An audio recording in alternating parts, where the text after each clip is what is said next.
You have found that the individual may act on the universal, and that the result of this action and interaction is cause and effect.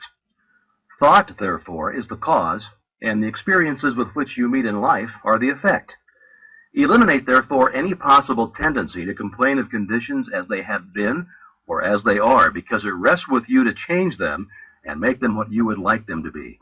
Direct your effort to a realization of the mental resources always at your command, from which all real and lasting power comes. Persist in this practice until you come to a realization of the fact that there can be no failure in the accomplishment of any proper object in life if you but understand your power and persist in your object, because the mind forces are ever ready to lend themselves to a purposeful will in the effort to crystallize thought and desire into actions, events, and conditions. Whereas in the beginning of each function of life and each action is the result of conscious thought, the habitual actions become automatic and the thought that controls them passes into the realm of the subconscious. Yet it is just as intelligent as before. It is necessary that it becomes automatic or subconscious in order that the self-conscious mind may attend to other things. The new actions will, however, in their turn, become habitual, then automatic, and then subconscious, in order that the mind again may be freed from this detail and advanced to still other activities. When you realize this, you will have found a source of power which will enable you to take care of any situation in life which may develop. And now part 3.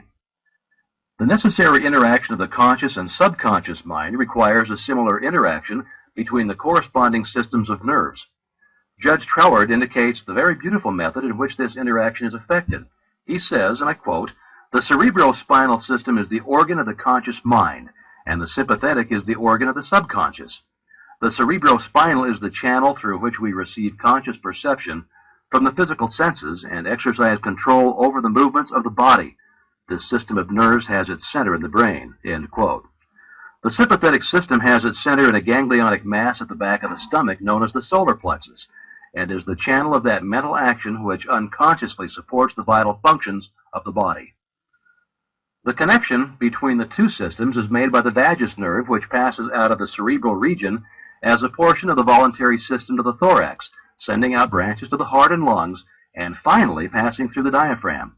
It loses its outer coating and becomes identified with the nerves of the sympathetic system, so forming a connecting link between the two and making man physically a single entity. We have seen that every thought is received by the brain, which is the organ of the conscious. It is here subjected to our power of reasoning. When the objective mind has been satisfied that the thought is true, it is sent to the solar plexus, or the brain of the subjective mind, to be made into our flesh, to be brought forth into the world as reality. It is then no longer susceptible to any argument whatever. The subconscious mind cannot argue, it only acts. It accepts the conclusions of the objective mind as final. The solar plexus has been likened to the sum of the body because it is a central point of distribution for the energy which the body is constantly generating. This energy is very real energy, and this sun is a very real sun, and the energy is being distributed by very real nerves to all parts of the body and is thrown off in an atmosphere which envelops the body. If this radiation is sufficiently strong, the person is called magnetic. He is said to be filled with personal magnetism. Now, such a person may wield an immense power for good. His presence alone will often bring comfort to the troubled minds with which he comes in contact. When the solar plexus is in active operation and is radiating life, energy, and vitality to every part of the body and to every one whom he meets, the sensations are pleasant. The body is filled with health, and all with whom he comes in contact experience a pleasant sensation. If there is any interruption of this radiation, the sensations are unpleasant. The flow of life and energy to some part of the body is stopped, and this is the cause of every ill to the human race, physical, mental, or environmental. Physical, because the sun of the body is no longer generating sufficient energy to vitalize some part of the body. Mental, because the conscious mind is dependent upon the subconscious mind for the vitality necessary to support its thought. And environmental, because the connection between the subconscious mind and the universal mind is being interrupted. The solar plexus is the point at which the part meets with the whole, where the finite becomes infinite, where the uncreate becomes create, the universal becomes individualized, the invisible becomes visible. It is the point at which life appears, and there is no limit to the amount of life an individual may generate from this solar center. This center of energy is omnipotent because it is the point of contact with all life and all intelligence. It can, therefore, accomplish whatever it is directed to accomplish, and herein lies the power of the conscious mind. The subconscious can and will carry out such plans and ideas as may be suggested to it by the conscious mind. Conscious thought, then, is the master of this sun center from which the life and energy of the entire body flows, and the quality of the thought which we entertain determines the quality of the thought which this sun will radiate, and the character of the thought which our conscious mind entertains will determine the character of the thought which this sun will radiate, and the nature of the thought which our conscious mind entertains will determine the nature of thought which the sun will radiate, and consequently will determine the nature of the experience which will result. It is evident, therefore, that all we have to do is let our light shine. The more energy we can radiate, the more rapidly shall we be enabled to transmute undesirable conditions into sources of pleasure and profit. The important question, then, is how to let this light shine and how to generate this energy. Non-resistant thought expands the solar plexus. Resistant thought contracts it. Pleasant thought expands it. Unpleasant thought contracts it. Thoughts of courage, power, confidence, and hope all produce a corresponding state. But the one arch enemy of the solar plexus which must be absolutely destroyed before there is any possibility of letting any light shine is fear. This enemy must be completely destroyed. He must be eliminated. He must be expelled forever. He is the cloud which hides the sun, which causes a perpetual gloom. It is this personal devil which makes men fear the past, the present, and the future. Fear themselves, their friends, and their enemies. Fear everything and everybody. When fear is effectually and completely destroyed, your light will shine. The clouds will disperse, and you'll have found the source of power, energy, and life.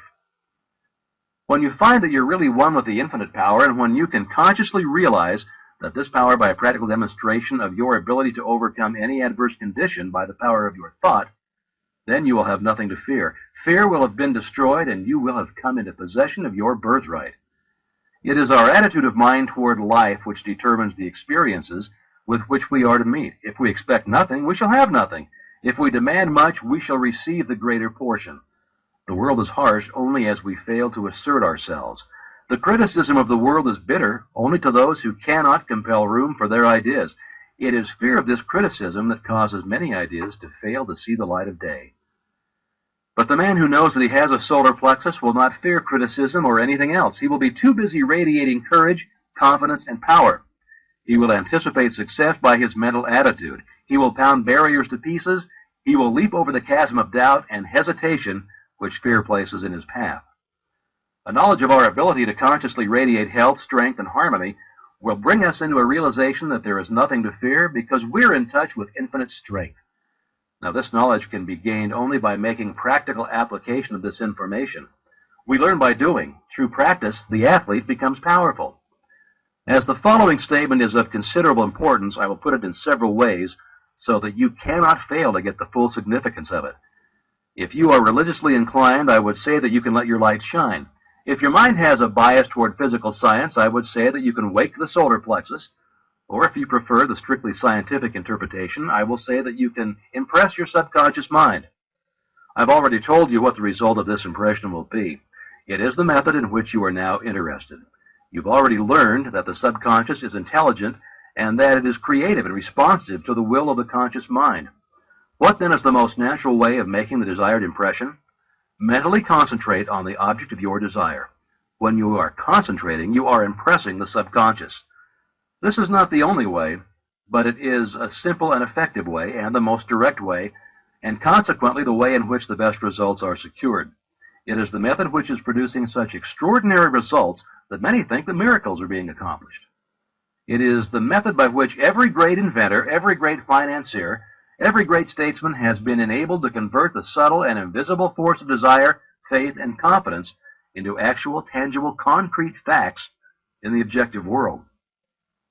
The subconscious mind is a part of the universal mind. The universal is the creative principle of the universe. A part must be the same in kind and quality as the whole. This means that this creative power is absolutely unlimited.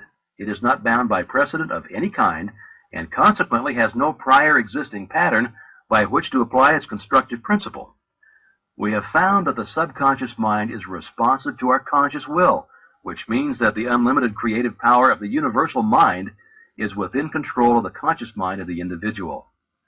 When making a practical application of this principle, in accordance with the exercises given in the subsequent lessons, it is well to remember that it is not necessary to outline the method by which the subconscious will produce the results you desire. The finite cannot inform the infinite. You are simply to say what you desire, not how you are to obtain it.